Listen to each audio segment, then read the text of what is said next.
Warm greetings from the High 10. It is Everyday Shenanigans on this Wednesday, hump day, July 29, 2020. I want to bring you a bizarre story out of Knoxville, Tennessee. I've heard this story before and I never could understand the story, and even now I'm still befuddled in this story. A 29-year-old African-American male by the name of DeRay Johnson has pled guilty to a vehicular homicide and a DUI offense that took place in 2017. The indictment was bound over to the grand jury. And the weird thing is, oh God, he gets a year in jail for the DUI offense, 10 years in prison for hitting a pedestrian that was walking on Sutherland Avenue a few years ago. He obviously was being stopped on I-40. He evaded that stop on the interstate and crossed over to Sutherland Avenue, for those of you who are familiar with the Knoxville, Tennessee area. And he was going the wrong way and hit this man. The crazy part of this story is that, I'm trying to get all the information right because I'm not reading from another source. At the moment, I had to write some of it down in my mind. He's had 12 other arrests for driving on, I think it was revoked or suspended license, another drug charge, DUI charge, theft charge, arrested 12 times since 2009 for not driving with a proper license.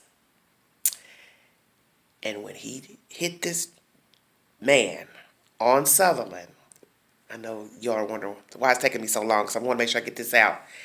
He put the man's upper torso in his car. And as he sped down the road, I guess after hitting the pedestrian, he picks up the upper part of the body, puts the body in his floorboard. When he finally gets pulled over by authorities, I guess from the original chase or stop on the interstate, I'm trying to make this clear. He gets out of the car and runs, and when the police goes over to the said car, they find a upper torso in the floorboard of the car. Are you hearing what I'm saying? And I hope I'm making this clear, because every time I'm reading this story, I'm always baffled by the fact that he got out of the car rushing from the interstate. You go over to a street, you go on this street going the wrong way, and you hit someone and you get out of the car, pick up the part of the body, the upper part, and put the damn body in your car and then run back down the street and get stopped finally, I guess, and then jump out the car and run. This guy has been treated at Peninsula and Cherokee mental health facilities. There was a hold on him for a mental evaluation to see if he was fit to stand trial. As I state, previous 12 arrests of not having a valid driver's license. I think it's revoked or suspended license. So he had no business driving, period. He told the officer at the time that he was blitzed, but his lawyer says the toxicology report comes back from not having alcohol in his system. So perhaps he had marijuana or another type of drug in his system, but it is stating that he wasn't under the influence of alcohol at the time of hitting the man on Sutherland Avenue. Nonetheless, he isn't a licensed driver. That's the crazy part. He had no business driving, period. But this is what happens in this state of Tennessee. These judges let these people bond out, and let them keep bonding out, going to court on DUI charges and not driving with a suspended license, driving with a suspended license revoked, whatever. This is a very serious issue here in Tennessee of people bonding out on DUIs in this state. We have probably the most fatalities for DUIs in America. But this story is so baffling. A 29-year-old male, now finally sentenced, 1 year on the DUI charge and 10 years on the vehicular homicide charge. So basically 11 years he gets. And I think he should get more than that due to the fact that his name is in the system for driving without a valid driver license, was under the influence of something that day and hit that man on that street, driving down the wrong way. So how is it justified for the deceased that he only gets 10 years for killing that man. It's ridiculous. 10 years ain't shit, and you know that. Because that man's not coming back. And this guy obviously has some type of mental issues, obviously drug issues. Something's wrong with him. So guess what? He ain't even safe walking, let alone being behind the wheel of a car. And the fact that he got a bond, that's another thing. Why in the hell would you give him a bond? And I can see that the state's attorneys were wanting his bond revoked because they felt like he was a threat to society because he would not adhere to the laws of the land. And I understand them bringing that forth to the judge. Hey, why are you giving him a bond? He doesn't follow rules. He doesn't like to obey the law. So he didn't need a bond. And I concur. He had no business having a bond from killing that man.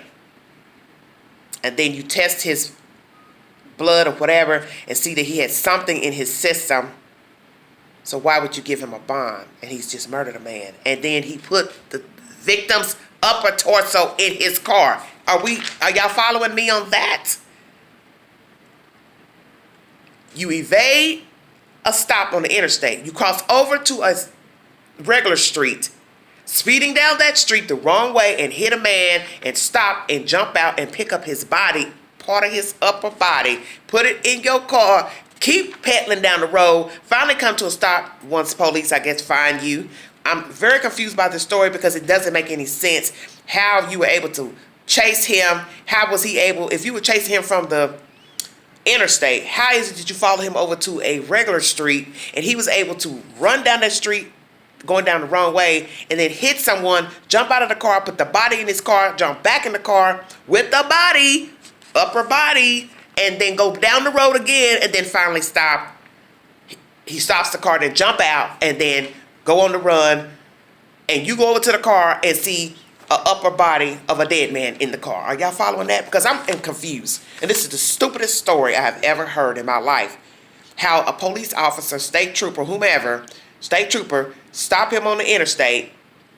Obviously, you had to follow him over into the city limits to chase him. He goes down the wrong way. He had yelled out the window. He couldn't stop because he had to go to a family member's house. Eludes state trooper, goes to a regular street driving, wrong way, hits a body, picks up the body, put it in his car, keeps driving, finally stops, jump out the car, and then the police finds the dead torso, upper torso. So that means he left the bottom part of the body at the scene, and other evidence was found at the scene alongside the bottom part of the body. Are y'all following me? And all he gets is 10 years. Lord Jesus, somebody help me. I'm serious. This is the stupidest, most ignorant story. And to add insult to injury, he only gets 10 years. So let's find out who the judge is, because you need your tail whipped too. Like, share, subscribe. Drop your comments below. Ooh, honey, please tell me what you think. God help us all. Stay masked up. Stay masked up, everybody. Stay safe out there. Until the next video, this is Everyday Shenanigans. I'm out of here.